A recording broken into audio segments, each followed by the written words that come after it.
All right, I'm going to talk a little bit about how I approach training the air knuckle combos, just because I found them pretty hard.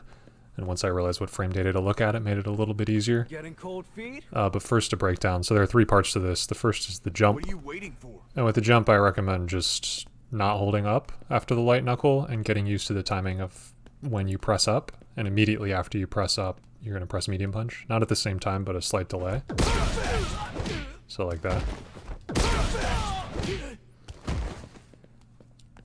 And that just takes a little time to get muscle memory. The second part of the combo, and the one that I find the hardest, is delaying after the medium punch before you activate the air knuckle.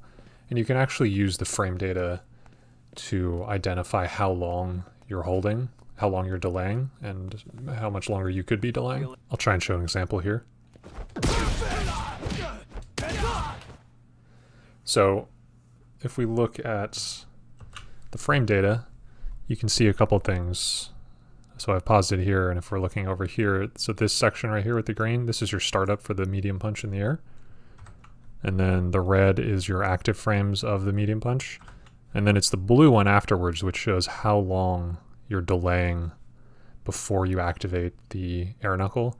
And 8 frames here is actually the longest possible duration that you can delay. So if you see 8, you're doing fantastic. What you're probably going to get is something that is shorter than 8.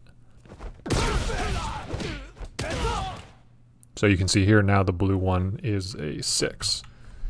6 is still pretty solid, and you can easily perform the final combo with 6. So this is the second component.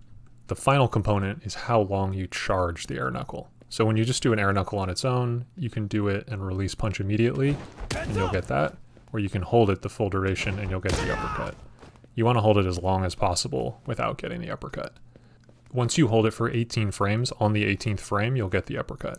So you have up to 17 frames to hold the charge knuckle. So you can see if I do that charge, you'll see that this is a combined 18 frames. So I just hit the limit. So with this one, you can see that it's 17 frames. So this is the longest possible duration that you can charge the air knuckle without getting the uppercut. When you perform the full combo, on your frame meter, this final blue frame bar, that number will tell you basically if you have enough time to do the super or not. So for super level 2, which I think, well, super level 1, which is what the trial is, this needs to be 29 or lower. And so this number is going to be a representation of how long you delay before the air knuckle and how long you hold the charged air knuckle. This can go as low as 14. And here you can see an example of doing the least possible timing and still being able to get the super off, where this final blue bar is 29 frames.